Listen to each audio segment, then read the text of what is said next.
ପିଲେ ଆଜି ଆମେ ପୁଣି ଥରେ ଆଲୋଚନା କରିବା ପାଇଁ ଯାଉଛେ ସେଇ ତାରକା ଓ ସୌର ଜଗତ। ଓକେ, ପୂର୍ବରୁ ଆମେ କେତେ ଗୁଡ଼ିଏ କ୍ଲାସରେ ମଧ୍ୟ ଶିଖିଥିଲେ ନିର୍ଦ୍ଦିଷ୍ଟ ଭାବରେ ଯେଉଁ ସୂର୍ଯ୍ୟଙ୍କ ବିଷୟବସ୍ତୁ। ଓକେ, ଅର୍ଥାତ୍ ସୂର୍ଯ୍ୟଙ୍କର ସେଇ ଜଗତ ବା ସୌର ଜଗତ ମଧ୍ୟରେ ରହିଥିବା ପିଲେ ମହାଜାଗତିକ ବସ୍ତୁ, ୟେସ୍, କେତେବେଳେ ଗ୍ରହ ବା କେଉଁ ଆଧାରରେ ତାକୁ ଗ୍ରହ କୁହାଯାଏ। ଓକେ, ପୁଣି ଆମେ ଯେଉଁ ଗ୍ରହାଣୁ ପୁଞ୍ଜ, ୟେସ୍ ଅର୍ नो, ପିଲେ ଏଇ ଗ୍ରହାଣୁ ପୁଞ୍ଜ ବିଷୟବସ୍ତୁ ବିଷୟରେ ଯଦି ଏତିକି ମଧ୍ୟ ଆମେ ଅର୍ଥାତ୍ ଆମେ ଆଲୋଚନା କରିନାହୁଁ, ତଥାପି ମଧ୍ୟ ମୁଁ କହିଦିଏ ଗ୍ରହ ହେଲା, ଉପଗ୍ରହ ହେଲା। ଓକେ, ବୁଝିଲ? ତେଣୁ ଏଇ ଗ୍ରହ ଆଉ ଏଇ ଉପଗ୍ରହ ସହିତ ଯେଉଁ ସବୁ ବିଷୟବସ୍ତୁ ରହିଥିଲା ଆମେ ତାହା ଆଲୋଚନା କଲେ। ଓକେ, ଅର୍ଥାତ୍ ମୁଁ କହି ରଖେ ପିଲେ ଯେଉଁ ନକ୍ଷତ୍ର, ଏଇ ନକ୍ଷତ୍ର ହିଁ ଆମେ କ'ଣ ବୋଲି ଜାଣୁ ପିଲେ? ତାରା ବା ତାରା ମଣ୍ଡଳ। ଅର୍ଥାତ୍ ଏଇ ନକ୍ଷତ୍ରର ପିଲେ ବିଶେଷତ୍ୱ କ'ଣ ରହିଛି ନା ଇଏ ନିଜସ୍ୱ ଆଲୋକରେ ଆଲୋକିତ ହୁଏ। ଓକେ, ବୁଝିଲ? କାହିଁକି ନା ପିଲେ ଏଇ ମହାଜାଗତିକ ବସ୍ତୁ, ଓକେ, ମାନଙ୍କୁ ଆମେ ସେମାନଙ୍କର ଆଲୋକ ବା ଯେଉଁ କ'ଣ ହୋଇଥାନ୍ତି ପିଲେ ଆଲୋକିତ ହୁଅନ୍ତି, ତେବେ ସେଇ ଆଲୋକ ସେ ନିଜେ ହିଁ ସେଇ ଆଲୋକକୁ ତିଆରି କରନ୍ତି ବା ଅନ୍ୟ ଏକ ପିଲେ ଆଲୋକ ତିଆରି କରୁଥିବା ବସ୍ତୁ ଠାରୁ ସେ ରଶ୍ମିକୁ ଗ୍ରହଣ କରି ନିଜେ ଆଲୋକିତ ହୁଅନ୍ତି। ତ ଏଇ ଦୁଇଟି ବିଷୟବସ୍ତୁ ଉପରେ ଯେତେବେଳେ ଆମେ ପ୍ରଥମରୁ ପ୍ରଶ୍ନ କଲେ ସେଇ ସମୟରେ ପିଲେ ନକ୍ଷତ୍ର ଆଉ ଗ୍ରହ, ୟେସ୍, ପୁଣି ଉପଗ୍ରହ ବିଷୟବସ୍ତୁ କଥା ଆମେ ଶିଖିଲେ। Yes or no? ଏଣୁ ପିଲେ ସେଇ ନକ୍ଷତ୍ର ମଧ୍ୟ ଗୋଟିଏ, ବା ମୁଁ କହିପାରିବି ଯଦିଓ ମୁଁ ତାରା କୁହେ, ଅର୍ଥାତ୍ ଯେଉଁ ସୂର୍ଯ୍ୟ ଯିଏ ନିଜସ୍ୱ ଆଲୋକରେ ଆଲୋକିତ ହୁଏ, ୟେସ୍ ଅର୍ ନୋ, ପିଲେ ଇଏ ମଧ୍ୟ କ'ଣ? ଏକ ନକ୍ଷତ୍ର। ଅଲରାଇଟ୍। ଏଣୁ ଯେଉଁ ସବୁ ବିଷୟରେ ଆମେ ପୂର୍ବରୁ ଆଲୋଚନା କରିଥିଲେ କେବଳ ସେତିକି ବିଷୟବସ୍ତୁ ଆମେ ଯଦି ପଢ଼ିଛେ, ଡେଫିନେଟଲି ପିଲେ ଏହା ବି ବୁଝିପାରିବା ଏଥିରେ କୌଣସି ନୂଆ ବିଷୟବସ୍ତୁ ନୁହଁ। ୟେସ୍, ଅର୍ଥାତ୍ ଏଇ ସମସ୍ତଙ୍କୁ ପିଲେ ମୁଁ କ'ଣ କହିପାରିବି? ଜ୍ୟୋତିଷ୍କ କହିପାରିବି। Yes or no? କ'ଣ କହିପାରିବି ପିଲେ? ଜ୍ୟୋତିଷ୍କ କହିପାରିବି।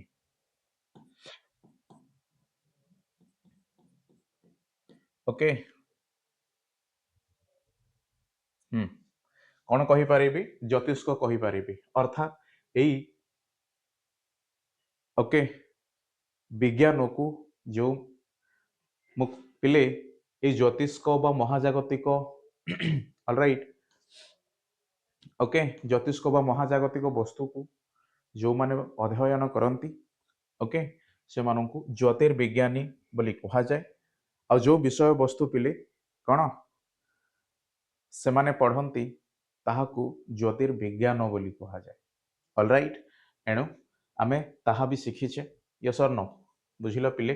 ସୋ ଆମେ କହିପାରିବା ନା ଯେଉଁ ସବୁ ଗ୍ରହାଣୁ ପୁଞ୍ଜ ରହିଛି, ଅର୍ଥାତ୍ ନକ୍ଷତ୍ର, ଗ୍ରହ, ଉପଗ୍ରହ ବ୍ୟତୀତ ଆଉ ଯେଉଁ ସବୁ ପିଲେ କ'ଣ ରହିଛି ମହାଜାଗତିକ ବସ୍ତୁ, ଦ୍ୟାଟ୍ ମିନ୍ ମହାକାଶରେ ଅନେକ ଗୁଣରେ ଛୋଟ ବଡ଼ ଯେଉଁ ରହିଛି ବସ୍ତୁ ଗୁଡ଼ିକ, ତାହା ପିଲେ ଗ୍ରହାଣୁ ପୁଞ୍ଜ ଆଧାରରେ ଆମେ ଯେତେବେଳେ ପଢ଼ିବା, ନିଶ୍ଚିତ ଭାବରେ ଆମେ ସେଇ ବିଷୟବସ୍ତୁ ଯାହା ନକ୍ଷତ୍ର, ପୁଣି ଗ୍ରହ ଆଉ ଉପଗ୍ରହ ବ୍ୟତୀତ କ'ଣ ପିଲେ ଯାହା ମିଳିଲା, ଅର୍ଥାତ୍ ବ୍ୟତୀତ ଯାହା ବାକି ରହିଥିଲା ସେଇ ବସ୍ତୁ ଗୁଡ଼ିକୁ ଆମେ ପଢ଼ିବା।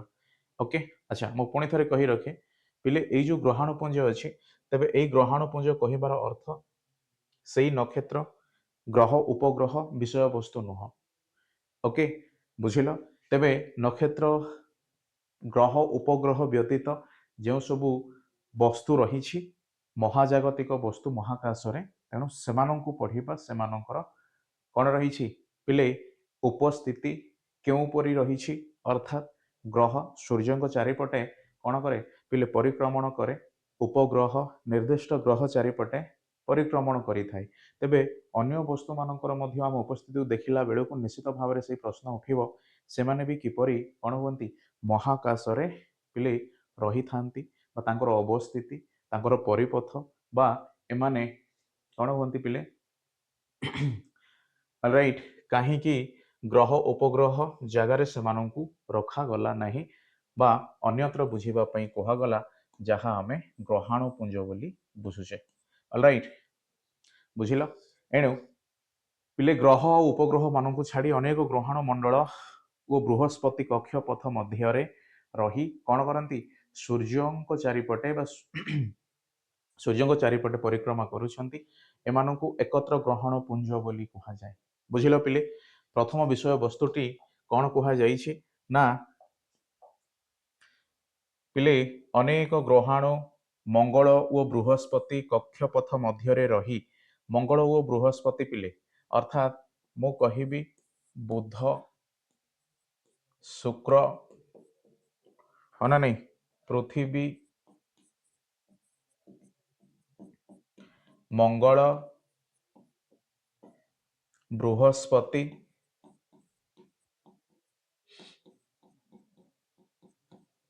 ଓକେ ବୁଧ ଶୁକ୍ର ପୃଥିବୀ ମଙ୍ଗଳ ବୃହସ୍ପତି ଶନି ୟୁରେନ୍ସ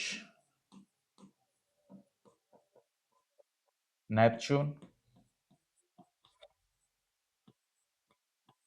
ଓକେ ଅର୍ଥାତ୍ ଏମିତି ମଧ୍ୟ ଲେଖିଲେ ଚଳିବ ନହେଲେ ନେପଚୁନ ଲେଖିଲେ ପିଲେ ଓକେ ଚଳିବ ତେଣୁ ବୁଧ ଶୁକ୍ର ପୃଥିବୀ ମଙ୍ଗଳ ବୃହସ୍ପତି ଶନି ୟୁରେନ୍ସ ନେପଚୁନ ତ ଏମିତି ଗ୍ରହ ସୂର୍ଯ୍ୟଙ୍କ ଠାରୁ କ୍ରମାନ୍ୱୟରେ ରହିଥିବାର ଆମେ କ'ଣ ବା ସେମାନଙ୍କର ଅବସ୍ଥିତିକୁ ଆମେ ବୁଝି ସାରିଛେ ଏଣୁ ଏଥିରେ ପିଲେ ନିକଟତମ ଗ୍ରହ ଆଧାରରେ ନିର୍ଦ୍ଦିଷ୍ଟ ଭାବରେ ମୁଁ ବୁଧକୁ କ'ଣ କରେ ପିଲେ ବୁଝିଥାଏ ତେଣୁ ଇଏ ହେଉଛି ନକ୍ଷତ୍ର ଅର୍ଥାତ୍ ସେଇ ତାରା ଯାହାର ନିଜସ୍ୱ ଆଲୋକ ଅଛି ଯାହାକୁ ମୁଁ ସୂର୍ଯ୍ୟ ବୋଲି କ'ଣ କରେ ପିଲେ ଜାଣେ ଓକେ ପୁଣି ଶୁକ୍ର ପୁଣି ପୃଥିବୀ yes or no that mean ଏଥିରେ କାହିଁକି ମଙ୍ଗଳ ଆଉ ବୃହସ୍ପତି ବିଷୟବସ୍ତୁ ବା ଏଇ ଦୁଇଟି ଗ୍ରହ ମଧ୍ୟରେ ଯେଉଁ କ'ଣ ରହିଛି ପିଲେ ମହାକାଶ ରହିଛି ଅର୍ଥାତ୍ ଖାଲି ଜାଗା ରହିଛି ନା ସେଇ ଖାଲି ଜାଗାରେ କେଉଁ ସବୁ ପିଲେ ଛୋଟ ହଉ ବଡ଼ ହଉ ବସ୍ତୁ ଗୁଡ଼ିକ ରହିଥିବାର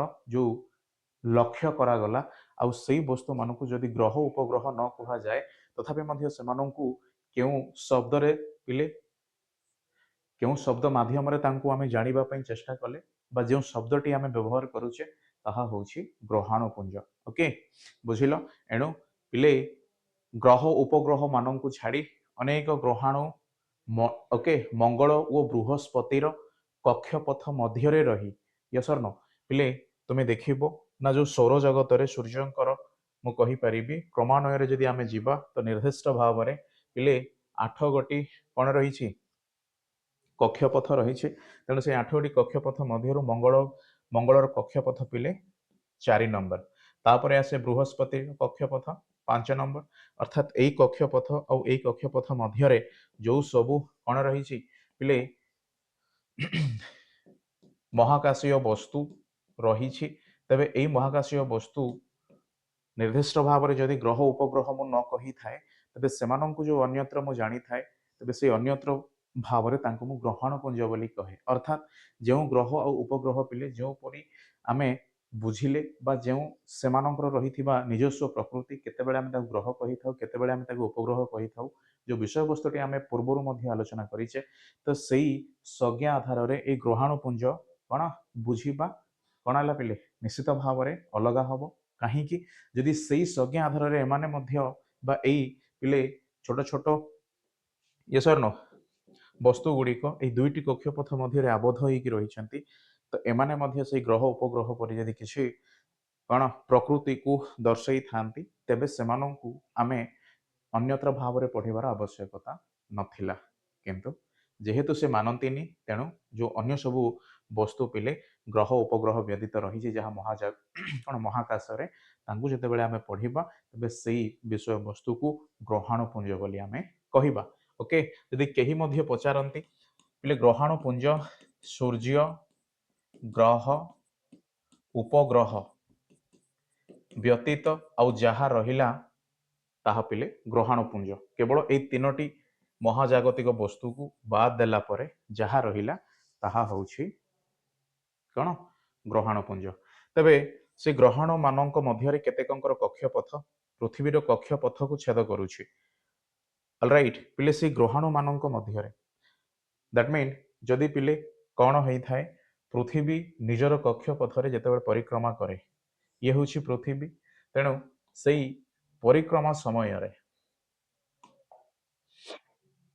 पिले परिक्रमा समय जो ग्रहाणुपुंज रही थाए से ग्रहाणुपुंज पिले तार मध्य निजस्व कक्षपथ थाए तेणु से कक्षपथ मध्यरु जदि मु कहिबी पिले पृथ्वीर कक्षपथ सह छेद हेबार मध्य देखा जाइछि अर्थात जेतेबेले से पृथ्वीर कक्षपथ मध्य को आसे तेबे पृथ्वी ताकू निजस्व जो माध्याकर्षण बल रही से माध्याकर्षण बल द्वारा ताकू कौन करे निज आड़क टाणी आणे अर्थात यही समय से ग्रहाणुपुंज बा से वस्तु गुड़िक पिले पृथ्वी आड़क माड़ी आसती अर्थात भूपृष्ठ आड़क कौन पिले महाकाशरू टाणी ही आसती ना जितेबाला से आसती से समय मध्य से कौन होता है पिले ना जो आमर वायुमंडल रही 5टी स्तर तेज से वायुमंडल मध्य जितेबाला से प्रवेश करती निश्चित भाव में मुझे केते गुड़िए कौन पिले तुम्हें जानिछ ना जितेबाला से महाजागतिक वस्तु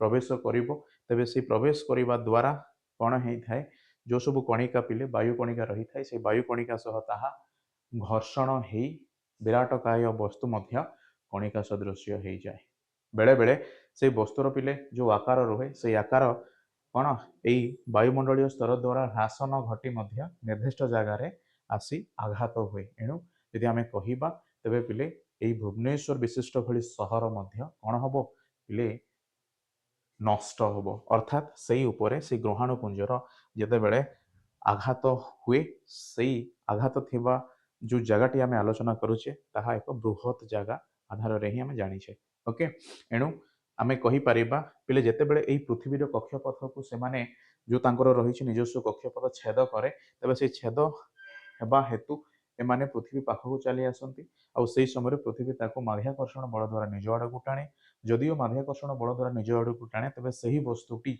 कौन करे पिले जेतेबेले टाणी ही आसे से समय वायुमंडलीय स्तर मध्य जदि से प्रवेश करिवो तेबे से वायुमंडलीय स्तर रे रहिथिबा वायु कणिका गुड़िक से वस्तुटी को कौन पिले घर्षण प्रभाव देखई थांती अर्थात वस्तु आउ से वायु कणिका मध्य घर्षण होता है यदि घर्षण हेबा द्वारा पिले से विराटकाय वस्तु मध्य कौन हो जाए छोट हो जाए बा जली थाए उल्का बा उल्कापिंड तुम शुणीच तेणु से जलिबा विशेष विषय वस्तु ही से विराटकाय वस्तु को छोट छोट कणिका सदृश्य कौन करे पिले सृष्टि करे एणु एते जो आमे देखुछे ना सही ग्रहाणु पुंज जदिओ पृथ्वीर कक्षपथरे छेद हुए तेबे ताहा समय समय कौन हो पिले ना पृथ्वी पृष्ठ आड़क जितेबाला आसी था से समय से अधा बाटर ही एक घर्षण बल द्वारा ह्रास होता है अर्थात सरी जाए छोट छोट कणिका है से आसे जो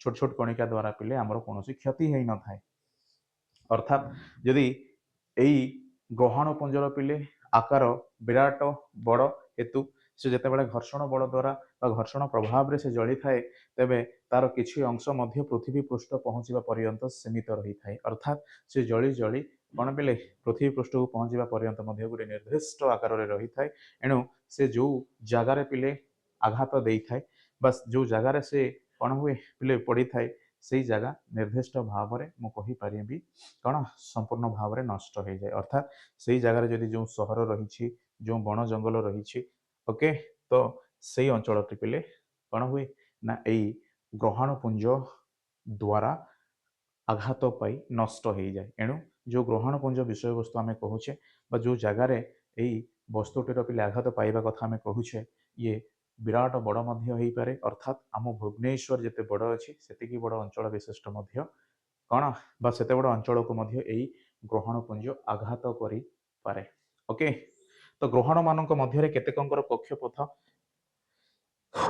कहली समय समय केतेक क्षुद्र ग्रहाणु पृथ्वीर माध्याकर्षण क्षेत्र मध्य गति कला बेले टाणी ही भूपृष्ठ आड़क चली आसती अलराइट फल एगुड़िकर वायुमंडल सह घर्षण हुए और एगुड़िक उत्तप्त हो जली उठती यस न देख पिले बृहत्तम ग्रहाणुपुंजर व्यास चिंता करि पारुछ 770 किलोमीटर ओके ऑलराइट चलो हाँ ना नहीं ठीक अच्छे पिले जो भारतर मानचित्र तुम देख बुझिल ओके ये देख भारतर जिते तुम मानचित्र देख yes or no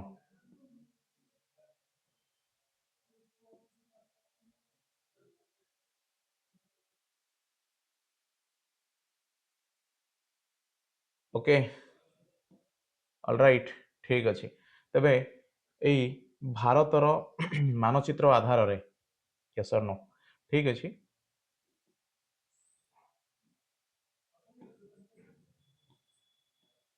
okay adjust करो ऑलराइट चलो पिले एई भारतर मानचित्र आधार रे तुम देख ये हूँ पश्चिम ये हूँ पूर्व ये हूँ उत्तर ये हूँ दक्षिण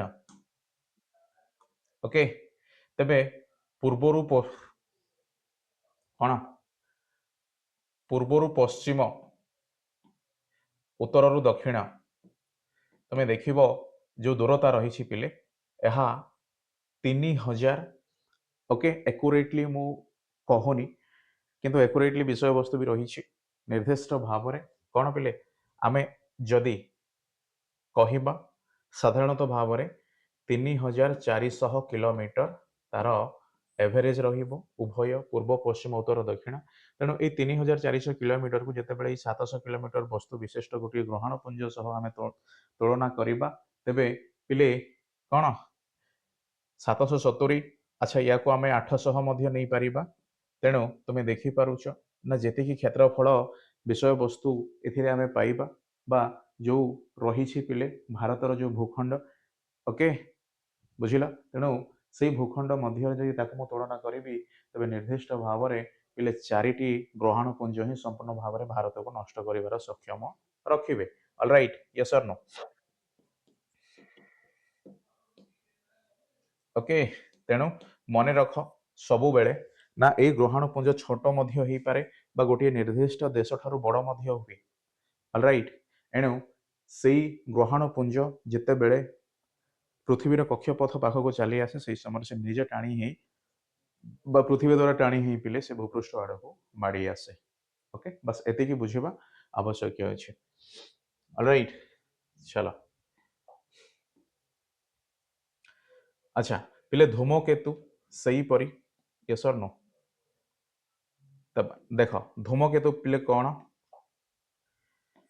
समय समय आकाश में देखा जाउथिबा लांज थिबा उज्जवल वस्तु को धूमकेतु कहा जाए ठीक अच्छे आकाश में देखा जाउथिबा बा लांज थिबा उज्जवल वस्तु को अर्थात उज्जवल वस्तु पिले आ पुणी धूमकेतु दैट मीन तुम्हें जानिच जो केते गुड़िए तारा जी कौन पिले आम सौर जगतर पाखरे रही से तारा मानक आम लक्ष्य करते तेज से तारा मानकर एक स्वतंत्र सजा रही जो थी पिले प्रश्नवाची यहीपरि गोटे सजा को आम आलोचना करते राइट जो सप्तर्षि मध्य आमे कहूचे तेबे सेमाने मध्य कौन एक निर्दिष्ट सजा विषय वस्तु तेणु यही जगार मते कौन से समान कथा लांज थिबा उज्जवल वस्तु को आमे धूमकेतु बोली कही था अर्थात वर्तमान पर्यंत मध्य मु संपूर्ण भाव में बुझीनी कि एक्जाक्टली यह कहीं एमती कहगला यह लंबालिया अंडाकृति कक्षरे सूर्य चारिपटे परिक्रमण करे अर्थात पिले ये सूर्य को चारिपटे परिक्रमण करे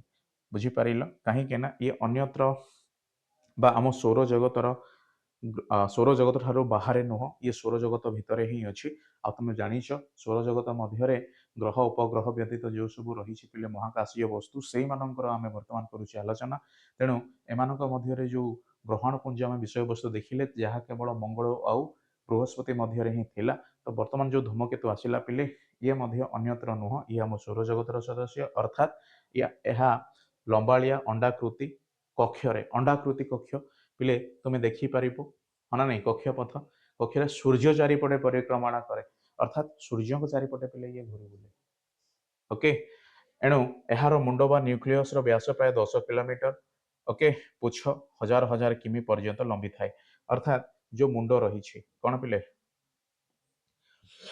से मुंड ठारू पिले मु कहबी लांज यहीपरी अर्थात यही मुंडर जो व्यास रही 10 किलोमीटर ଆଉ ଲାଞ୍ଜ ପିଲେ ହଜାର ହଜାର କିଲୋମିଟର, ଏତିକି ମନେ ରଖ। ଓକେ, ଆଉ ଏମାନଙ୍କର ନିଜସ୍ୱ ଆଲୋକ ରହିଛି। ଭାବୁଛ ଯଦି ସୂର୍ଯ୍ୟଙ୍କ ଚାରିପଟେ ଘୁରି ବୁଲେ ତେବେ ସୂର୍ଯ୍ୟଙ୍କ ଆଲୋକ ରଶ୍ମିରେ ହିଁ ସେ ଆଲୋକିତ ହେଇଥାଏ। ଓକେ, ଏହା ଛୋଟ ପଥର ଖଣ୍ଡ, ଧୂଳିକଣା ଓ ଗ୍ୟାସରେ ଗଠିତ ହୋଇଥାଏ। ଅର୍ଥାତ୍ ଏଇ ଯୋଉ କଣ ପିଲେ ଆକାର କଣ ନା ପଥର ଖଣ୍ଡ, ଧୂଳିକଣା ହେଲା ଗ୍ୟାସରେ ଗଠିତ ହେଇକି ଥାଏ। ବୁଝିଲ, ଏହାର ଲାଞ୍ଜ ଅଂଶଟି ଏମୋନିଆ। ଆଚ୍ଛା, ଯୋଉ ଲାଞ୍ଜ ଅଂଶ ରହିଛି ପିଲେ, ଇଏ କଣ ହେଇଥାଏ ପିଲେ,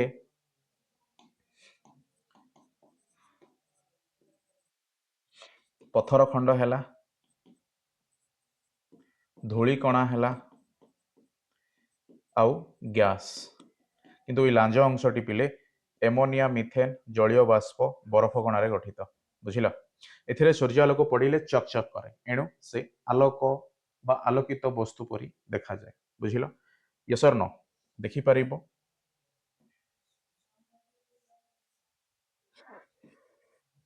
ଏହାର ଲାଞ୍ଜ ଅଂଶଟି ପିଲେ ଏମୋନିଆ, ମିଥେନ୍, ଜଳୀୟ ବାଷ୍ପ, ବରଫ କଣାରେ ଗଠିତ। ଏଥିରେ ସୂର୍ଯ୍ୟାଲୋକ ପଡ଼ିଲେ ଚକ୍ ଚକ୍ କରେ। ସୂର୍ଯ୍ୟର ନିକଟତର ହେଲେ ଏଥିରେ ଥିବା ଛୋଟ ଛୋଟ କଣିକା ବାଷ୍ପୀଭୂତ ହୋଇ ଲକ୍ଷ ଲକ୍ଷ କିଲୋମିଟର ପର୍ଯ୍ୟନ୍ତ ଲମ୍ବିଯାଏ। Yes or no? ପିଲେ ସୂର୍ଯ୍ୟଙ୍କର ଯେତେବେଳେ ନିକଟତର ହୁଏ ତେବେ ସେଇ ବରଫ ବା ସେଇ ଜଳୀୟ ବାଷ୍ପ ବା ସେହି ମିଥେନ୍, ଏମୋନିଆ ପରି ପିଲେ ଗ୍ୟାସୀୟ ପଦାର୍ଥ କଣ ହୁଅନ୍ତି, ବିଚଳିତ ହେଇ ଫୁଲି ଉଠନ୍ତି। ଫଳରେ ତାହା କଣ ଅଧିକ ବା ଯୋଉ ହଜାର ହଜାର କିଲୋମିଟର ରହିଥିବାର ଯୋଉ ଆମେ ବିଷୟବସ୍ତୁଟି ପଢ଼ିଥିଲେ, ସେଇ ହଜାର ହଜାର କିଲୋମିଟର ମଧ୍ୟ ଲକ୍ଷ ଲକ୍ଷ କିଲୋମିଟର ପରି ଲମ୍ବି ଥାଏ।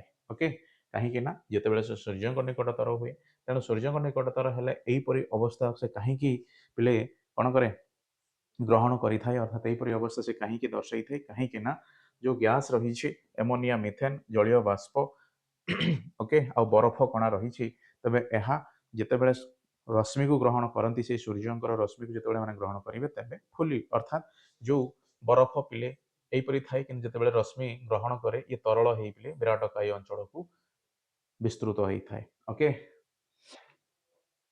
ଓକେ, ସୋ ହାଲିଙ୍କ ଧୂମକେତୁ ସୂର୍ଯ୍ୟ ଚାରିପଟେ ପରିକ୍ରମଣ କରୁଥିବା ବେଳେ ପ୍ରାୟ 76 ବର୍ଷରେ ଥରେ ପୃଥିବୀ ନିକଟକୁ ଆସେ। ରାଇଟ୍, ହାଲିଙ୍କ, ବୁଝିଲ, ଏହା ଦେଖ ପିଲେ ଆହୁରି ଗୋଟିଏ ବିଷୟବସ୍ତୁ ନା, ଏହା ଲକ୍ଷ ଲକ୍ଷ କିମି ପର୍ଯ୍ୟନ୍ତ ଲମ୍ବି ଥାଏ ଆଉ ଏହା ସୂର୍ଯ୍ୟ ଠାରୁ ଅନେକ ଦୂରକୁ ଚାଲିଗଲେ ଲାଞ୍ଜଟି ପ୍ରାୟ ଦେଖାଯାଇନଥାଏ। Yes or no? ବୁଝିଲ, ଏଣୁ ହାଲିଙ୍କ ଧୂମକେତୁ ଅର୍ଥାତ୍ ହାଲିଙ୍କ ଧୂମକେତୁ ପିଲେ, ହାଲି କିଏ? ଇଏ ହେଉଛନ୍ତି ଗୋଟିଏ ଜ୍ୟୋତିର୍ବିଜ୍ଞାନୀ। କଣ ନା ସୂର୍ଯ୍ୟ ଚାରିପଟେ ପରିକ୍ରମଣ କରୁଥିବା ବେଳେ ପ୍ରାୟ 76 ବର୍ଷରେ ଥରେ ପୃଥିବୀ ନିକଟକୁ ଆସନ୍ତି। ଯଦିଓ ତାହା ସୂର୍ଯ୍ୟଙ୍କ ଚାରିପଟେ ପରିକ୍ରମଣ କରିଥାଏ, ତଥାପି ମଧ୍ୟ ପିଲେ 76 ବର୍ଷରେ ଥରେ କଣ ହୁଏ, ସେଇ ଧୂମକେତୁ ପୃଥିବୀ ନିକଟକୁ ଆସେ। ସୋ ଧୂମକେତୁର ପୁଚ୍ଛ ପୃଥିବୀର ନିକଟତର ହେଲା ବେଳେ ସେଥିରୁ ଧୂଳିକଣା, ଛୋଟ ପଥର ଖଣ୍ଡ ଇତ୍ୟାଦି ପୃଥିବୀ ଦ୍ୱାରା ଆକର୍ଷିତ ହୋଇ ଏହାର ବାୟୁମଣ୍ଡଳ ଭିତରକୁ ଚାଲି ଆସେ। ସେଗୁଡ଼ିକ ଉଲ୍କା ପରି ଦେଖାଯାଆନ୍ତି, ଅର୍ଥାତ୍ ସେଗୁଡ଼ିକ ଜ୍ୱଳନ୍ତ ପିଣ୍ଡ ପରି ଦେଖାଯାଆନ୍ତି। ଓକେ, କଣ ପିଲେ ନା ଧୂମକେତୁର ପୁଚ୍ଛ, ପୁଚ୍ଛ କହିବାର ଅର୍ଥ ପିଲେ ଲାଞ୍ଜ। ରାଇଟ୍, 76 ବର୍ଷରେ ଥରେ ପୃଥିବୀର ନିକଟତର ହୁଏ ଆଉ ସେହି ସମୟରେ ଯଦି ଧୂଳିକଣା କିମ୍ବା ଛୋଟ ପଥର ଖଣ୍ଡ ମଧ୍ୟ ପୃଥିବୀ ଦ୍ୱାରା ଆକର୍ଷିତ ହୋଇ ବାୟୁମଣ୍ଡଳ ଭିତରକୁ ଚାଲି ଆସେ, ସେଗୁଡ଼ିକ ଯେତେବେଳେ ବାୟୁମଣ୍ଡଳ ମଧ୍ୟ ଦେଇ କଣ କରନ୍ତି, ପୃଥିବୀ ଆଡ଼େ ବା ପୃଥିବୀର ପୃଷ୍ଠ ଆଡ଼କୁ ଟାଣି ହିଁ ଆସନ୍ତି, ସେହି ସମୟରେ ଗୋଟିଏ କଣ ପିଲେ ସେ ବାୟୁ କଣିକା ମାନଙ୍କ ଦ୍ୱାରା ଘର୍ଷଣର ବଳ ବା ଘର୍ଷଣ ପ୍ରଭାବରେ ତାହା ଜଳି ଉଠେ। ଏଣୁ ତାକୁ ଆମେ ଜ୍ୱଳନ୍ତ ପିଣ୍ଡ ବା ଉଲ୍କା ବୋଲି କହୁଛେ। ବୁଝିଲ, ତାଙ୍କର ବା ଯୋଉ ଧୂମକେତୁ ରହିଛି ତାର ନିଜସ୍ୱ ଆଲୁଅ ନାହିଁ। ଦେଖ ପିଲେ, ଗ୍ରହାଣୁପୁଞ୍ଜ କହିବା ଆଉ ଧୂମକେତୁ କହିବା ଇଏ ସମାନ ନୁହଁ। ସେଇ କାରଣ ପାଇଁ ଏତେ ଡିଟେଲ୍ସ ତୁମମାନଙ୍କୁ ଜାଣିବାର ଆବଶ୍ୟକ ଅଛି। ଓକେ,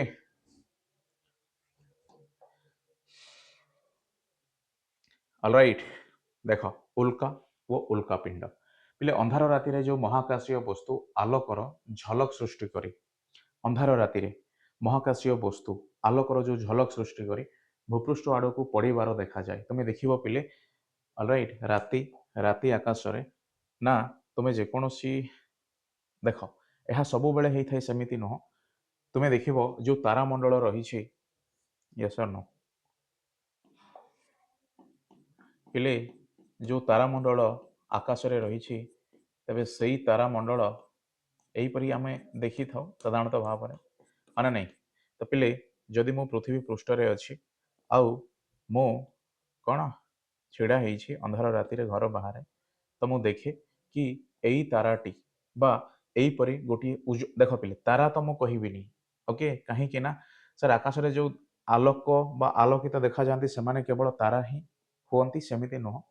କାହିଁକି ନା ପିଲେ ଯଦିଓ ଆମେ ଦେଖିବା ସେଇ ଉଲ୍କା ମଧ୍ୟ ଯେତେବେଳେ ବାୟୁମଣ୍ଡଳୀୟ ଆକର୍ଷଣ ଦ୍ୱାରା ଘର୍ଷଣ ବଳ ପ୍ରଭାବରେ ପଡ଼ି ଜଳି ଉଠେ, ଆଉ ସେଇ ଯଦି ଜଳି ଉଠିବା ଆମେ କହିଲେ ତେବେ ସେଇ ଜଳି ଉଠିବା ଦ୍ୱାରା ମଧ୍ୟ ସେଇ ବସ୍ତୁଟିର ନିଜସ୍ୱ ଆଲୋକ ସୃଷ୍ଟି ହୁଏ, ଯାହା ଆମେ କେବଳ ରାତ୍ରି ସମୟରେ ହିଁ ତାକୁ ଲକ୍ଷ୍ୟ କରିଥାଉ। ଏହା ଏତେ ଛୋଟ ହେଇଥାଏ ଦିନ ସମୟରେ ତାକୁ ଲକ୍ଷ୍ୟ କରିବା ନିର୍ଦ୍ଦିଷ୍ଟ ଭାବରେ ସମ୍ଭବ ହେଇନଥାଏ। ଏଣୁ ପିଲେ ଏହା ହେଉଛି ସେଇ ବସ୍ତୁ। ତେବେ ଏଇ ବସ୍ତୁ ଦେଖିବା ତମେ ନିରନ୍ତର ଭାବରେ ଗୋଟିଏ ଦିଗରେ ପିଲେ ଖସି ପଡ଼ିବା ପରି ଦେଖାଯିବ। ବୁଝିଲ, କେବେ କେବେ ତମେ ଦେଖିବ ସମୟ ସମୟ ଏହା ସବୁବେଳେ ହେଇନଥାଏ, ଅର୍ଥାତ୍ ଯୋଉ ରାତ୍ରି ଆକାଶରେ ତୁମେ ଦେଖିବ ଯେତେବେଳେ ତାରା କଣ ପିଲେ ବା ତାରା ବା ଶୂନ୍ୟ ଆକାଶରେ ସେଇ ସମୟ ମଧ୍ୟରେ ନା ଏହିପରି ମଧ୍ୟ ବସ୍ତୁଟିର ଖସିବା ବା କଣ ପିଲେ ଯୋଉ ଅବସ୍ଥାଟି ମୁଁ ଦେଖେଇଛି ଯାହା ତାହା ଆମେ ଜାଣିପାରିବା, ଅର୍ଥାତ୍ ଏ ପୃଥିବୀ ଆଡ଼କୁ ଟାଣି ହେଇ ଆସିଲା ପରି କଣ ପିଲେ ଦେଖାଯାଉଛି। ଏଣୁ ଏଣୁ ସେଇ ଅନ୍ଧାରୁଆ ରାତିରେ ଯୋଉ ଆଲୋକର ଝଲକ ନେଇ ଭୂପୃଷ୍ଠ ଆଡ଼କୁ ପଡ଼ିବାର ଯୋଉ ଦେଖାଯାଏ ସେଗୁଡ଼ିକୁ ଉଲ୍କା ବୋଲି କୁହାଯାଏ। ଏହାକୁ ଖସୁଥିବା ତାରା କୁହାଗଲେ ମଧ୍ୟ ଚଳିବ, କିନ୍ତୁ ଏହା ତାରା ନୁହଁ। ଅଲରାଇଟ୍, ଏତିକି ମନେ ରଖ ପିଲେ। ଯୋଉ ଉଲ୍କା କାହିଁକି ସାର୍, କାହିଁକି ନା ଆଲୋକ ଝଲକ ଦେଇଥାଏ। ତେବେ ଏଇ ଆଲୋକ ଝଲକ ପିଲେ କେତେବେଳେ ହୁଏ, ଯଦିଓ ତାହା ନିଜସ୍ୱ ଆଲୋକ ହେଇଥାଏ, ବଟ୍ ସେଇ ନିଜସ୍ୱ ଆଲୋକକୁ ପାଇବା ପାଇଁ ତାକୁ ଘର୍ଷଣ ପ୍ରଭାବରେ ବା ଘର୍ଷଣ ଶକ୍ତି ଦ୍ୱାରା ପିଲେ ପ୍ରଭାବିତ ହେବାକୁ ପଡ଼ିଥାଏ। ଏଣୁ ମୁଁ କହି ରଖେ ନା ଖସୁଥିବା ତାରା କୁହାଗଲେ ମଧ୍ୟ ଚଳିବ, କିନ୍ତୁ ଏକ୍ଜାକ୍ଟଲି ତାରା ନୁହଁ। ତେବେ ଉଲ୍କା ଗୁଡ଼ିକ ଗ୍ରହାଣୁ କିମ୍ବା ଧୂମକେତୁର ଅଂଶ ବିଶେଷ। ଏଣୁ ଯୋଉ ଉଲ୍କା କଥା ଆମେ କହିଲେ ଗ୍ରହାଣୁ କିମ୍ବା ଧୂମକେତୁର ଅଂଶ ବିଶେଷ। ବୁଝିଲ ପିଲେ, ଯେତେବେଳେ ଆମେ ଉଲ୍କା ଉଲ୍କା ସରି ଯେତେବେଳେ ପିଲେ ଆମେ ଗ୍ରହାଣୁ କଣ କହିଲେ, ଯେତେବେଳେ ଆମେ ଗ୍ରହାଣୁ ପୁଞ୍ଜ କହିଲେ, ଯେତେବେଳେ ଆମେ ଧୂମକେତୁକୁ ମଧ୍ୟ ଆଲୋଚନା କଲେ। ଅଲରାଇଟ୍, ବର୍ତ୍ତମାନ ଅଛି ପିଲେ ଉଲ୍କା। ତ ଉଲ୍କା ମଧ୍ୟରେ ଯୋଉ ଜଳି ଉଠିବା କଥାଟି ଆମେ ଆଲୋଚନା କଲେ, କେତେବେଳେ ଏହା ଯେତେବେଳେ ବାୟୁମଣ୍ଡଳ ସ୍ତର ମଧ୍ୟରେ ପ୍ରବେଶ କରିବ ବା ବାୟୁମଣ୍ଡଳୀୟ ସ୍ତରରେ ପ୍ରବେଶ କରିବ, ତେବେ କେବଳ ଉଲ୍କା ହିଁ ସେମିତି ଜଳି ଉଠିଲା ପିଲେ, ସେଥିରେ ତ ଆମେ ଉତ୍ତର କହିବା ହଁ, କେବଳ ନୁହଁ, ଧୂମକେତୁ ମଧ୍ୟ ଏହିପରି ଘର୍ଷଣ ପ୍ରଭାବ ଦ୍ୱାରା ଜଳି ଉଠେ, ଗ୍ରହଣପୁଞ୍ଜ ମଧ୍ୟ ଘର୍ଷଣ ପ୍ରଭାବ ଦ୍ୱାରା ଜଳି ଉଠେ। ଏଣୁ ଯୋଉ ଜଳି ଉଠିବା ବିଷୟବସ୍ତୁ ଆଉ ସେଥିରେ ଯୋଉ ଘର୍ଷଣର ପ୍ରଭାବ ରହିଛି, ହଁ ନା ନାହିଁ, ଓକେ,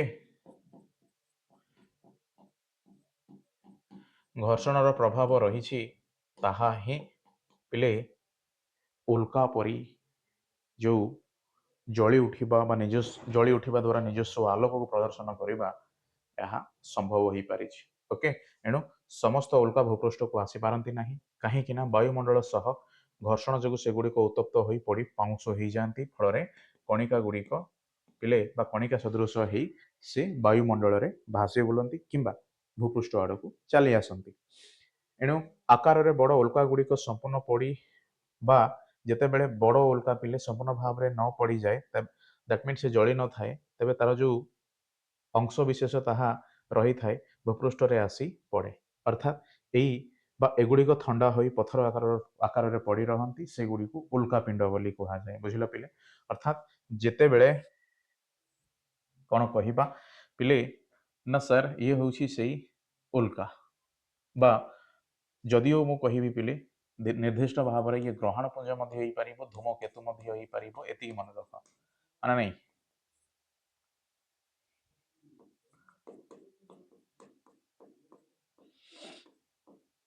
ଓକେ, ପୁଣି ଇଏ ଉଲ୍କା କେତେବେଳେ ହବ, ପୁଣି ଉଲ୍କାପିଣ୍ଡ କେତେବେଳେ ହବ, ୟେସ୍ ଅର୍ नो ଲେଖିବା। ସୋ ଠିକ୍ ଅଛି ପିଲେ, ଦେଖ ମୁଁ ପ୍ରଥମେ ବୁଝାଏ, ତାପରେ ତୁମମାନଙ୍କୁ ମୁଁ ଲେଖିକି କହିବି। ଦେଖ ପିଲେ, ଏଇ ତାରାଟି ଖସି ପଡ଼ୁଛି ବା ଏଇ ଯଦିଓ ତାହା ନିର୍ଦ୍ଦିଷ୍ଟ ଭାବରେ ତାରା ନୁହଁ, ବଟ୍ ସେଇ ଗୋଟିଏ ବସ୍ତୁ ଯାହା ପିଲେ ସୌରଜଗତ ମଧ୍ୟରେ ଅଛି। ଯେତେବେଳେ ପୃଥିବୀ ପରିକ୍ରମ କକ୍ଷପଥକୁ ଯେତେବେଳେ ସେ ଛେଦ କରେ, ସେହି ସମୟରେ ପୃଥିବୀର ଯେଉଁ ନିଜସ୍ୱ ମାଧ୍ୟାକର୍ଷଣ ବଳ ଅଛି, ସେଇ ନିଜସ୍ୱ ମାଧ୍ୟାକର୍ଷଣ ବଳ ଦ୍ୱାରା ଟାଣି ହେଇ ଆସେ। ଯେତେବେଳେ ସେ ଟାଣି ହେଇ ଆସେ ସେଇ ସମୟରେ ବାୟୁମଣ୍ଡଳୀୟ ସ୍ତର ମଧ୍ୟରେ ପ୍ରବେଶ କଲା ପରେ କ'ଣ ହେଇଥାଏ, ଘର୍ଷଣର ପ୍ରଭାବରେ ପିଲେ ଘର୍ଷଣ ପ୍ରଭାବରେ ଜଳି ଉଠେ। ଓକେ, ଯେତେବେଳେ ସେ ଜଳି ଉଠେ ବା ଜଳି ଥାଏ, ଓକେ, ଏଣୁ ଏହି ଜଳିବା ମଧ୍ୟ ସମ୍ପୂର୍ଣ୍ଣ ଆଉ ଅସମ୍ପୂର୍ଣ୍ଣ ଭାବରେ ହେଇଥାଏ। ଅର୍ଥାତ୍ ପିଲେ ଛୋଟିଆ ବସ୍ତୁଟେ ସମ୍ପୂର୍ଣ୍ଣ ଜଳିଥାଏ, କିନ୍ତୁ ବିରାଟକାୟ ବସ୍ତୁ କ'ଣ ସେ ସମ୍ପୂର୍ଣ୍ଣ ମଧ୍ୟ ଜଳିଥାଏ କିମ୍ବା ଅସମ୍ପୂର୍ଣ୍ଣ ଭାବରେ ବା ଯେଉଁ ଅଂଶ ତ ଜଳିଲା ସେଇ ଅଂଶ ପାଉଁଶରେ ପରିଣତ ହେଲା, ଯେଉଁ ଅଂଶରେ ପିଲେ ଜଳି ନାହିଁ ସେଇ ଅଂଶଟି ଆସି ପୃଥିବୀ ପୃଷ୍ଠରେ ଆଘାତ ଦେଲା, ଅର୍ଥାତ୍ ସେଇ ଅଂଶଟି କ'ଣ ହେଲା ପିଲେ ପୃଥିବୀ ପୃଷ୍ଠରେ ପଡ଼ିଲା। ଏଣୁ ଯେତେବେଳେ ସମ୍ପୂର୍ଣ୍ଣ ଆଉ ଅସମ୍ପୂର୍ଣ୍ଣ ଆଧାରରେ ମୁଁ ଚିନ୍ତା କରିବି, କାହିଁକି ନା ପିଲେ ଯେତେବେଳେ ସମ୍ପୂର୍ଣ୍ଣ ଜଳେ ତେବେ ତାକୁ ମୁଁ କ'ଣ କହିଥାଏ, ମନେ ରଖ, ଉଲ୍କା ବୋଲି କହିଥାଏ। ଯେତେବେଳେ ତାହା ଅସମ୍ପୂର୍ଣ୍ଣ ଜଳେ ମୁଁ ତାକୁ କ'ଣ କହି ପିଲେ ନା ପୃଥିବୀ ପୃଷ୍ଠରେ ପଡ଼ିଲା ପରେ ବିରାଟକାୟ ପଥର ସଦୃଶ୍ୟ, ଓକେ, ବୁଝିଲ, ସଦୃଶ୍ୟ, ୟେସ୍, କେତେବେଳେ ତାହା ଥଣ୍ଡା ହେଇ ଏହିପରି ରୂପ ନେଇଥାଏ, ବୁଝିଲ। ଏଣୁ ଯେଉଁ ବିରାଟ ପଥର ସଦୃଶ୍ୟ ରୂପ ନେଲା, ପୁଣି ଏହା ପିଲେ ଯେଉଁ ଅଞ୍ଚଳରେ ଆଘାତ ଦେଇଛି ସେଇ ଅଞ୍ଚଳ ମଧ୍ୟ ନଷ୍ଟ ହେବାର ସମ୍ଭାବନା ରହିଛି, ମୁଁ କହିଥିଲି ପୂର୍ବରୁ। ଏଣୁ ଯେତେବେଳେ ଏହିପରି ଅସମ୍ପୂର୍ଣ୍ଣ ଜଳି ଶିଳାର ସଦୃଶ୍ୟ ନେଇଛି ଭୂପୃଷ୍ଠ ଉପରେ, ଯେତେବେଳେ ସେ ଥଣ୍ଡା ହେଇ କ'ଣ ପିଲେ ଯେତେବେଳେ ସେ ଜଳିବା ଅବସ୍ଥାରେ ଥିଲା ପରବର୍ତ୍ତୀ ସମୟରେ ଧୀରେ ଧୀରେ ସେ ଥଣ୍ଡା ହେଲା। ଏଣୁ ଏହି ବିଷୟକୁ ଆମେ କ'ଣ ବୋଲି କହିଥାଉ,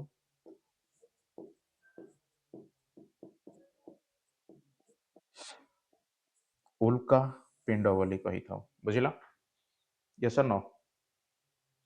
ଅଲରାଇଟ୍, ବାସ୍ ଏତିକି ହେଉଛି ବିଷୟବସ୍ତୁ। ଚାଲ ପିଲେ ଯେଉଁମାନେ ବୁଝିପାରୁନ ନିର୍ଦ୍ଦିଷ୍ଟ ଭାବରେ ବୁଝିବାକୁ ଚେଷ୍ଟା କର। ଯଦି କିଛି ଅସୁବିଧା ଅଛି କମେଣ୍ଟ ସେକ୍ସନରେ ଲେଖିବ ତାର ପ୍ରଶ୍ନ, ଆଉ ମୁଁ ଚାହେଁ ତୁମେ ପୂର୍ବ କ୍ଲାସ୍ ଗୁଡ଼ିକୁ ମଧ୍ୟ ଦେଖିବ। ଅଲରାଇଟ୍, କାହିଁକି ନା ପିଲେ ଡାଇରେକ୍ଟଲି ଆମେ ଯଦି କହିବା ତେବେ ତାହା ବୁଝିବାକୁ ଟିକେ ଅସୁବିଧା ହେଇଥାଏ। ଏଣୁ ପୂର୍ବରୁ କ୍ଲାସ୍ ଗୁଡ଼ିକ ଯଦି ତୁମେ ମିସ୍ କରିଛ ନିର୍ଦ୍ଦିଷ୍ଟ ଭାବରେ ତୁମେ ତାହା ଦେଖି ଆଶା କରେ ସମସ୍ତେ ବୁଝିପାରିବ। ଓକେ, ଚାଲ। ସୋ ପ୍ରାୟ 30 ଟନ୍ ଓଜନର ଉଲ୍କାପିଣ୍ଡ ପୃଥିବୀ ପୃଷ୍ଠରେ ପଡ଼ିଥିବାର ଉଦାହରଣ ରହିଛି। 30 ଟନ୍ର ଉଲ୍କାପିଣ୍ଡ ସିଏ ପୃଥିବୀ ପୃଷ୍ଠରେ ପଡ଼ିବାର ମଧ୍ୟ ଉଦାହରଣ ରହିଛି। କେତେକ ବଡ଼ ଉଲ୍କା ଭୂପୃଷ୍ଠକୁ ଆସିବା ବେଳେ ଖଣ୍ଡ ଖଣ୍ଡ ହୋଇ ଭାଙ୍ଗି ଯାଆନ୍ତି ଓ ଏହି ଖଣ୍ଡ ସବୁ ବିକ୍ଷିପ୍ତ ଭାବରେ ଏଣେ ତେଣେ ପଡ଼ନ୍ତି। ଦେଖ ପିଲେ ଏହା ମଧ୍ୟ ଆମେ ଦେଖିପାରିବା ନା ସାର୍ ଇଏ ହେଉଛି ଗୋଟିଏ ଉଲ୍କା, କ'ଣ ପିଲେ ଉଲ୍କାପିଣ୍ଡ, ଅର୍ଥାତ୍ ଉଲ୍କାପିଣ୍ଡ ଆସିଲା ପିଲେ।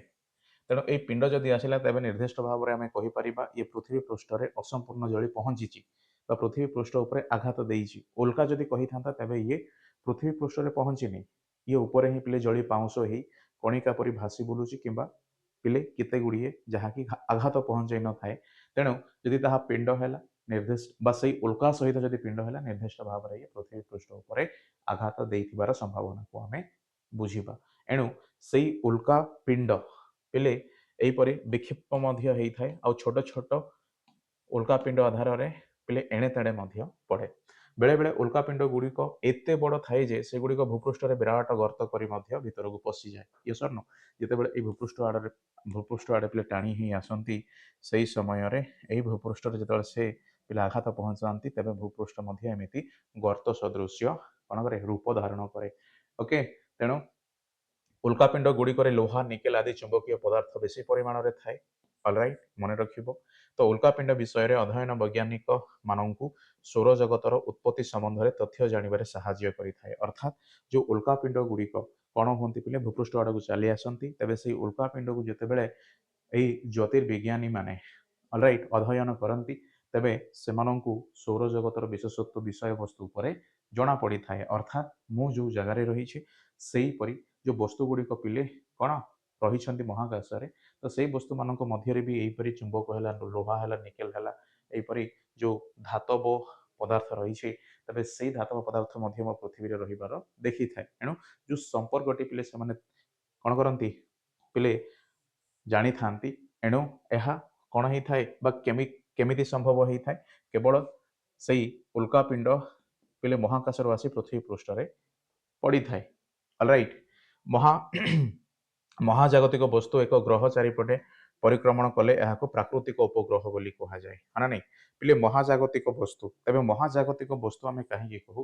ପିଲେ ମୁଁ କହିପାରିବି ସୂର୍ଯ୍ୟ ନିଜେ ଗୋଟିଏ ମହାଜାଗତିକ ବସ୍ତୁ, ଗ୍ରହମଣ୍ଡଳ ୟେସ୍, ଉପଗ୍ରହ ଓକେ, ଗ୍ରହାଣୁପୁଞ୍ଜ,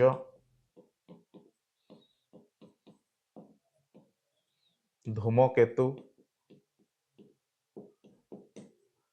ଅଲରାଇଟ୍, ଉଲ୍କା, ଉଲ୍କାପିଣ୍ଡ, ଇଏ ହେଉଛନ୍ତି ସୌରଜଗତର ସମସ୍ତ ସଦସ୍ୟ। ବୁଝିଲ? ଏଣୁ ପିଲେ ଗ୍ରହାଣୁପୁଞ୍ଜ, ଧୂମକେତୁ, ଉଲ୍କା, ଉଲ୍କାପିଣ୍ଡ ଏମାନଙ୍କର ଯେଉଁ ପ୍ରକୃତି ରହିଛି ବା ପରିଚୟ ରହିଛି ସମାନ, କିନ୍ତୁ ଉଲ୍କା ଆଉ ଉଲ୍କାପିଣ୍ଡ କେତେବେଳେ ହେଇଥାନ୍ତି? ଯେତେବେଳେ ସେ ଗ୍ରହାଣୁପୁଞ୍ଜ ଆଉ ଧୂମକେତୁ ସମ୍ପୂର୍ଣ୍ଣ ଜଳିଥାନ୍ତି ସେତେବେଳେ ହୁଅନ୍ତି ଉଲ୍କା। ଯଦି ଅସମ୍ପୂର୍ଣ୍ଣ ଜଳିଥିଲେ ନିର୍ଦ୍ଦିଷ୍ଟ ଅଞ୍ଚଳରେ ଘାତ କରନ୍ତି ତେବେ ସିଏ ହୁଅନ୍ତି ଉଲ୍କାପିଣ୍ଡ। ଅଲରାଇଟ୍, ବୁଝିଲ? କିନ୍ତୁ ସୂର୍ଯ୍ୟ, ଗ୍ରହମଣ୍ଡଳ, ଉପଗ୍ରହ ଏମାନେ ନିରନ୍ତର ଭାବରେ ନିଜସ୍ୱ ଯେଉଁ ମହାକର୍ଷଣ ଶକ୍ତି ରହିଛି ସେ ମହାକର୍ଷଣ ଶକ୍ତି ଆଧାରରେ ପିଲେ ନିର୍ଦ୍ଦିଷ୍ଟ କକ୍ଷପଥରେ ଅହରହ ପରିକ୍ରମଣ କରୁଛନ୍ତି। ବୁଝିଲ? ଏଣୁ ଏହା ବୁଝିବା ଆମମାନଙ୍କୁ ନିର୍ଦ୍ଦିଷ୍ଟ ଭାବରେ ଆବଶ୍ୟକ। ପୁଣି ଏହା ମଧ୍ୟ କୁହାଗଲା ଯେଉଁ ଉପଗ୍ରହ କଥାଟି ଆପଣ କହୁଛନ୍ତି, ତେବେ ସେଇ ଉପଗ୍ରହ ପୁଣି ଦୁଇ ପ୍ରକାର ଅଛି। କେମିତି ପିଲେ? ନା ଉପଗ୍ରହ ଯଦି ମୁଁ ଦୁଇ ପ୍ରକାର କହିବି ଆଉ ପ୍ରଥମେ ଯେଉଁ ପ୍ରକାର ତମେ ଦେଖିଲ ପ୍ରାକୃତିକ ଉପଗ୍ରହ ଲେଖାଯାଇଛି, ତେବେ ନିର୍ଦ୍ଦିଷ୍ଟ ଭାବରେ ମୁଁ କହିପାରିବି କ'ଣ ପିଲେ? କୃତ୍ରିମ ଉପଗ୍ରହ ମଧ୍ୟ ରହିଥାଏ। କାହିଁକି ନା ପ୍ରାକୃତିକ ପ୍ରକୃତିର ତିଆରି ବା ପ୍ରକୃତି ଦତ୍ତ ଉପଗ୍ରହ ବା ପ୍ରକୃତି ଦତ୍ତ ସେଇ ମହାଜାଗତିକ ବସ୍ତୁ, ତେବେ କୃତ୍ରିମ ଯାହା ଅଛି, ତେବେ ଏଇ କୃତ୍ରିମ ଉପଗ୍ରହଟି ପିଲେ ମନୁଷ୍ୟଙ୍କ ଦ୍ୱାରା ତିଆରି ହେଇଥାଏ, ଅର୍ଥାତ୍ ମନୁଷ୍ୟକୃତ। ବୁଝିଲା? Yes or no? ତେଣୁ ପ୍ରାକୃତିକ ଉପଗ୍ରହ ଅଲରାଇଟ୍ ଓ କୃତ୍ରିମ ଉପଗ୍ରହ, ୟେସ୍ ଅର୍ ନୋ? ବୁଝିଲ? ତେଣୁ ଆମେ ଏଇ ଆଧାରରେ ମଧ୍ୟ ଆମେ ଆଲୋଚନା କରିବା। ତେବେ ନିର୍ଦ୍ଦିଷ୍ଟ ଭାବରେ ଆମେ କ'ଣ ପିଲେ ଯେଉଁ ବିଷୟବସ୍ତୁଟି ରହିଛି, ଅର୍ଥାତ୍ ବର୍ତ୍ତମାନ ମଧ୍ୟ GUCTST ଆଇ ଥିଙ୍କ ନା CGUST ହୋପ୍ ସୋ। ଓକେ, ଦେଖିବ ପିଲେ ନ୍ୟୁଜ୍ରେ ଅଛି। Yes or no? ओके, देखो CGUST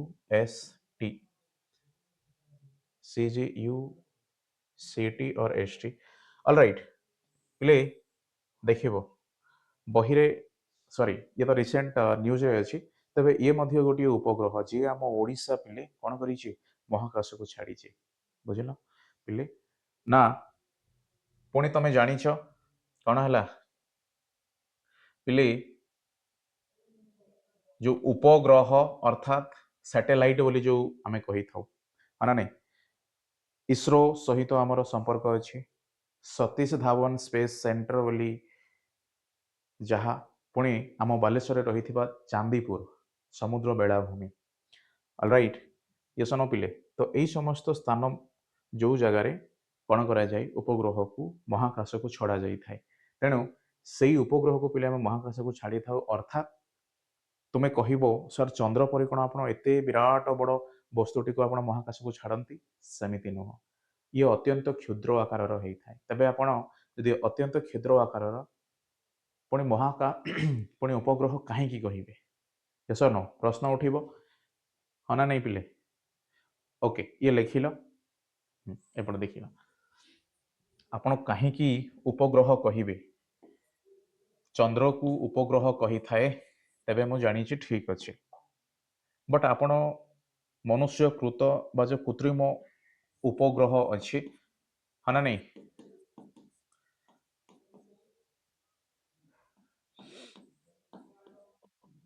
ओके, कृत्रिम उपग्रह अच्छी, तेबे यह अनेक गुण रे छोट होई थाए।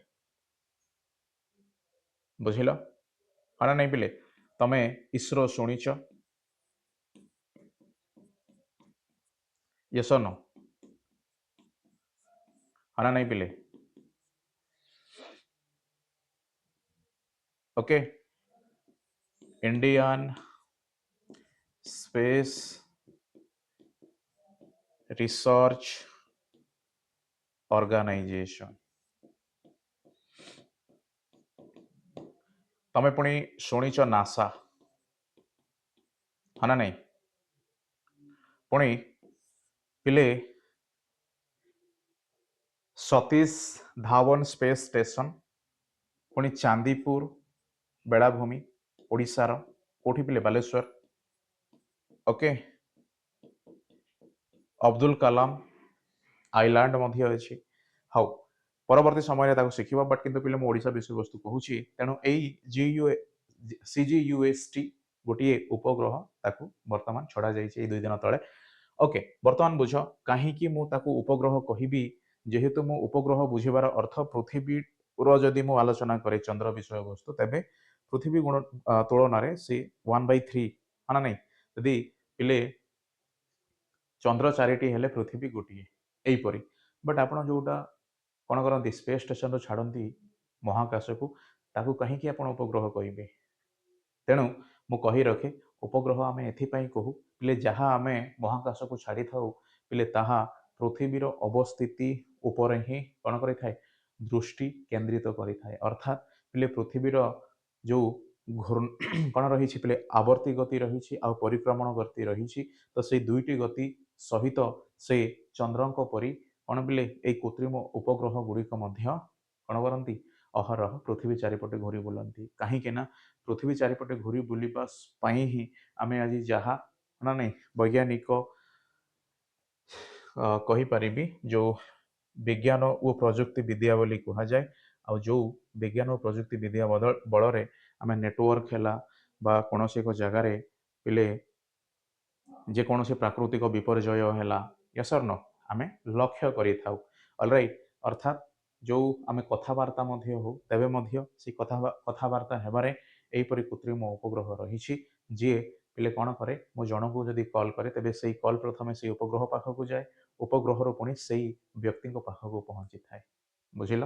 तेणु यह कृत्रिम उपग्रह कहगला कारण बा अर्थात पिले जदिओ ये आकार आधार में बहुत छोट होता है, बट चंद्र परी पृथ्वी चारिपटे ही ये घूरी बुले, बुझिल? जियो नेटवर्क, जियो पिले जियो अर्थ पृथ्वी चारिपटे घूरी बुलवा विषय वस्तु, एणु ताकू आमे उपग्रह बोली कही था। ओके, तुम्हें कह सर ग्रहण पुंज को आप कहीं उपग्रह कहले, धूमकेतु को कहीं उपग्रह कहले, ताहले अर्थात एमाने पृथ्वी चारिपटे घूरी बुलंती, एमाने निजस्व से कक्षपथ रही से घूरी बुलंती और से घूरी बुलवा अवस्था सूर्य चारिपटे ही से घूरी बुलवार अवस्था को देखाती, एणु सूर्य चारिपटे जब से घूरी बुलंती तेबे तांकु ग्रह कहवा कथा हेले मध्य आपण ग्रह कहलेनी, अलग भाव में नामित कले कहीं सेमानकर जो अस्तित्व रही सेमानकर कौन रही पिले जो परिक्रमण करिवार जो विषय वस्तु रही ग्रह परी ओके साधारणतः भाव बा मुझे कहीपरि यस न 365 दिन में संपूर्ण परिक्रमण होता है बा संपूर्ण भाव में सूर्य जो कक्षपथ रही पृथ्वी ताहा संपूर्ण भाव में अतिक्रम करें, तो ठीक से ही ग्रहणपुंज धूमकेतु एमानंकर पिले समय सीमा निर्दिष्ट भाव में न था, एमानंकर अवस्था समय समय परिवर्तन होबार मध्य देखा जाई थाए, एणु एमानंकु अन्यत्र पढ़िबापई कहा जाए। पुणी जो अन्यत्र आमे आउरी गोटे कारण जदि मु कहिबी पढ़िबार जो आवश्यकता रही तेबे पिले ये कौन होती ग्रहणपुंज धूमकेतु ऑलराइट उल्का बा उल्कापिंड होइकि मध्य पृथ्वी पृष्ठ रे रही थांती, अर्थात पृथ्वी आड़कू टाणी ही आसंती, एणु एमानंकु तैयारी तो सही समय करा जाइनी, एमाने पिले बहुत आगुरु तैयारी होइछंती, एही कारण हेतु एमानंकु जदिओ महाजागतिक वस्तु सहित उपग्रह बा ग्रहर आमे आख्या देइनु, तथापि मध्य पिले सेमानंकु उल्का बा उल्कापिंड आधार रे पुणी धूमकेतु बा ग्रहणपुंज आधार रे आमे परिचय पाउछु। ओके, बुझिल? पुणी जो उल्का बा उल्कापिंड केतेबेले तैयारी होबो जेतेबेले एई ग्रहणपुंज बा धूमकेतु पिले पृथ्वीर कक्षपथ मध्य छेद ही बा तांकर कक्षपथ यदि पृथ्वी कक्षपथ छेद हम तेबे एमाने पृथ्वी आड़क टाणी ही आसंती, यदि संपूर्ण भाव में ताहा जली जाए कणिका ही बा पाउंस हो जाए तेबे उल्का बोली कहा जाए, यस और नो जदि पिले संपूर्ण भाव में न जले किसी अंश एमती सीमित रही जाए तापर से कहीं विराट बड़ होगा हेतु जलिबार जो विषय वस्तु रही है अधिकांश अंश जली गले किसी अंश यहीपरि ही रही है उल्कापिंड भाव में भूपृष्ठ में कौन जना जाए अर्थात ठंडा है ओके ठंडा है विराटकाय शिला युक्त ही से देखा जाए जहाँ उल्कापिंड बोली कही था ओके बुझिल पिले तेणु कृत्रिम प्राकृतिक उपग्रहर जो कारण रही यहीपरि ओके एणु वैज्ञानिक पद्धति पृथ्वी चारिपटे निर्दिष्ट कक्षर घोरा जाए तेणु ताकू उपग्रह बोली कह जाए जदिओ ताहा आकार आधार में बहुत छोट होता है ओके तेणु पृथ्वीर जो कृत्रिम पिले कौन रही उपग्रहर परिक्रमण समय पृथ्वीर आवर्तन समय सहित सामान हो नथिबारु यह विभिन्न समय सहित सामान हो नथिबारु यहाकू विभिन्न समय विभिन्न स्थान रे ऊपर रही थाए देख पृथ्वीर जो आवर्तन रही ओके पिले कौन रही आवर्तन रही यस और नो यह कौन होता है कृत्रिम उपग्रहर परिक्रमण समय पृथ्वीर आवर्तन समय सहित समान होई न थाए यह विभिन्न समय सहित समान होई न थिबारु यह विभिन्न समय रे भिन्न भिन्न स्थान उपर रही थाए एमिति नुह आमे सर से कृत्रिम उपग्रहर जो 1 मिनिट प्रति तार रही 500 किलोमीटर हाँ ना नहीं अतिक्रम करिबो किंतु पृथ्वीर पिले कौन रही 1 मिनिट रे से 1000 किलोमीटर अतिक्रम करिबो तेणु वर्तमान जो जगार अच्छे आम कौन कहीपर से जगार पृथ्वीर आउ से उपग्रहर अवस्थित रही कदापि नुह एणु समय समय ताहा परिवर्तन अर्थात कौन सामान हो न थाए एणु ताहा अलग अलग जगार देखा जाई थाए ओके किंतु पृथ्वी चारिपटे ही से घूरी बुले उपग्रह भाव में तो केतेक कृत्रिम उपग्रहर परिक्रमण समय पृथ्वीर आवर्तन समय सहित सामान होइथिबारु यह पृथ्वीर एक निर्दिष्ट स्थान उपर स्थिर थिबा परि जଣା पड़े जेमिति हम जानिछ पिले सेथिरे आमे कोन देखिले सर गोटे उपग्रह जार जो गति रही गोटे मिनिट रे 500 किलोमीटर अलराइट किंतु सेई ग्रह तुलन में पृथ्वीर विषय वस्तु कहि पिले एक उदाहरण ओके तेणु से पृथ्वीर गति मध्य बा जो आवर्ती अलराइट बा आवर्तन माने दिन राति हेबा संभव एणु से आवर्तन गति रे रही पिले 1 मिनिट रे 1000 किलोमीटर अर्थात से गोटे मिनिट रे 1000 किलोमीटर को अतिक्रम कौन करे पिले अलराइट हाँ 1000 किलोमीटर विषय वस्तु दूरता को से घूरी बुली थाए यहीपरि कह जाए एणु आमे ताकू कौन कहले समय समय निर्दिष्ट भाव में पिले सेमानंकर अवस्थिति गोटे जगार हो न थाए ताहा अन्यत्र बा भिन्न भिन्न जगार होता है जेहेतु जो गति रही से गतिर परिवर्तन निर्दिष्ट भाव में जनकर अधिका आ जनकर कम ओके किंतु एमिति मध्य 1000 किलोमीटर प्रति कौन पिले आमे कहि परिबा ताकू आमे एमिति लिखिबा 1 मिनिट रे 1000 किलोमीटर गति को अतिक्रम करिबा गति मध्य बा दूरता को अतिक्रम करने गति मध्य से उपग्रह पाखे आम न्यस्त करिथाउ अर्थात सी कौन हम पृथ्वीर से गति अवस्था सह समान हम एणु उपग्रहर गति आउ पृथ्वीर गति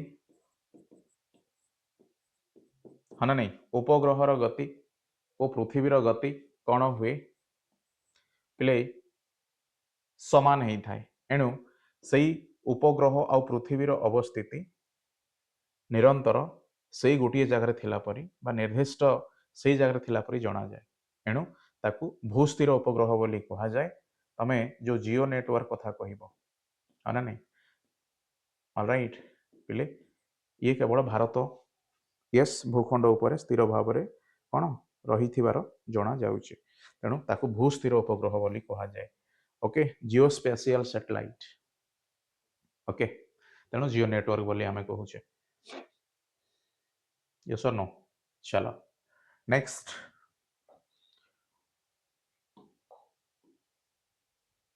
पिले आवरी अनेक कृत्रिम उपग्रह रही जहाँ केवल आमे वार्तालाप जोगाजोग माध्यम नेटवर्क व्यवहार करुचे यस ठीक से हीपरी जंगल है खनि है प्राकृतिक गैस है पेट्रोलियम है विभिन्न प्रकार समस्या विभिन्न प्रकार पिले विषय वस्तु उपर जिते बड़े आमे कौन करे तथ्य जानवा चाहूचे तेज से तथ्य यही कृत्रिम उपग्रह साहाय्य ही संपूर्ण हो पारुछि पुणी कृत्रिम उपग्रहर उपयोगिता कौन रही यह वायुमंडल में घटुवा परिवर्तन पाणीपाग बरणी विषय वस्तु पर सूचना दिए निर्दिष्ट भाव में ये सर न पे भारत महासागर जो विशृंखला देखा जाए है ना नहीं यस घूर्णी बात्या एति मन रख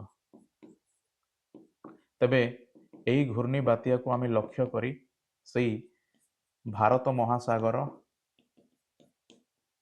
परिधि मध्य जो सब देश रही से समस्त देश को कौन पहुंचे पाणीपाग उपरे बा जो परिवर्तन ओके घटुवा विषय वस्तु उपरे सूचना जाए एणु यह आम भारत में रही देखिपर कहीं आम यही विषय वस्तु को बुझापी निर्दिष्ट एक उपग्रह को पृथ्वीर गति सहित समांतर भाव में रखी कौन करुचे पिले पृथ्वी गति सहित भी सामान हो पारे कि असमान हो पारे से निरंतर भाव में उपग्रह परी पृथ्वी चारिपटे घूरी बुली ये समस्त तथ्य को से आमको दे थाए ऑलराइट सुदूर संधानी उपग्रह द्वारा खनिज पदार्थ तथा भूगर्भ पिले माटी तले जहाँ गच्छित अच्छी ताहा भी जना पड़ी थाए ओके एणु भूस्थिर उपग्रह द्वारा टेली जोगाजोग विभिन्न कार्यक्रम सीधा प्रसारण उपग्रह माध्यम शिक्षादान इत्यादि संपादन करा जाई पारुछि अर्थात आज तुम पढ़ुछ पाठ केवल पिले सही जोगाजोग विषय वस्तु द्वारा ही यह संभव हो पारुछि ओके तुम घरे रही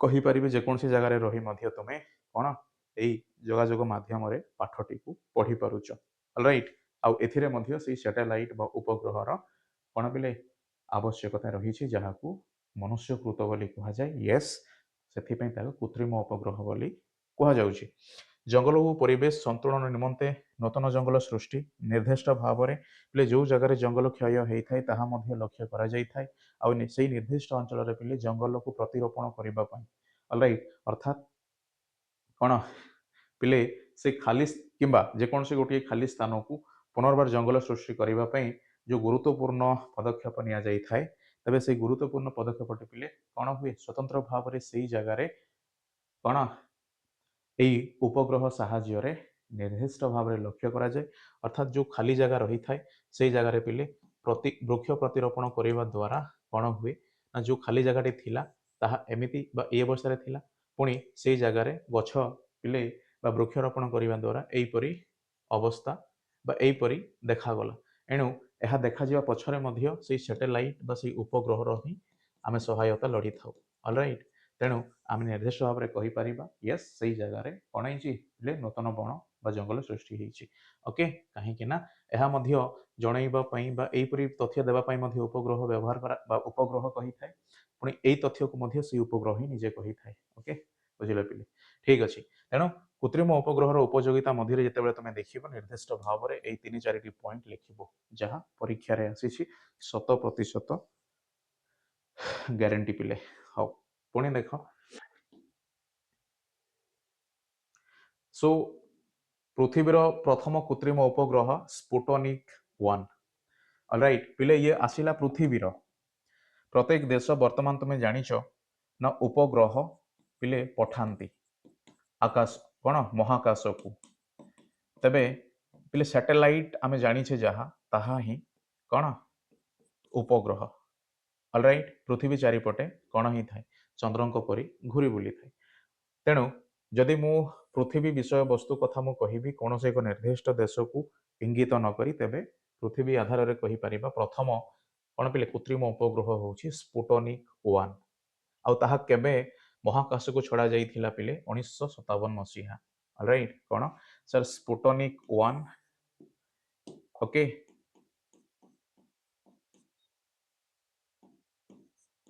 हाँ ना नहीं स्पुटनिक 1 पुणी सॉरी 1957 मसीहा ओके अक्टोबर 4 तारीख पुणी ये रूसिया ओके पिले प्रथम देश पुणी प्रथम थर पर पृथ्वी रे ओके जो कृत्रिम उपग्रह को छड़ा जाइथिला ता ना होची स्पुटनिक 1 मसीहा पिले 1957 आम भारत स्वाधीनता प्राप्तिर 10 वर्ष पर पुणी जो तारीख रही अक्टोबर 4 राइट एतकी मन रखिबो आउ सी होची रूसिया देश आर्यभट्ट होची भारतर प्रथम कृत्रिम उपग्रह एणु आमे पिले पृथ्वी कथा आलोचना कले मध्य निर्दिष्ट भाव में ଭାରତ ପାଖରେ ବା ଭାରତ ବିଷୟବସ୍ତୁ ମଧ୍ୟ ପଚାରିଥାଉ। ଏଣୁ ଭାରତରେ ଆର୍ଯ୍ୟଭଟ୍ଟ ପ୍ରଥମ ବା କୃତ୍ରିମ ଉପଗ୍ରହ ଯାହାକୁ 1975 ମସିହା ଅଲରାଇଟ୍ ଅପ୍ରେଲ 19 ତାରିଖ ଦିନ ମହାକାଶକୁ ଛଡ଼ା ଯାଇଥିଲା। ଓକେ ପିଲେ 1975 ଆଉ 1957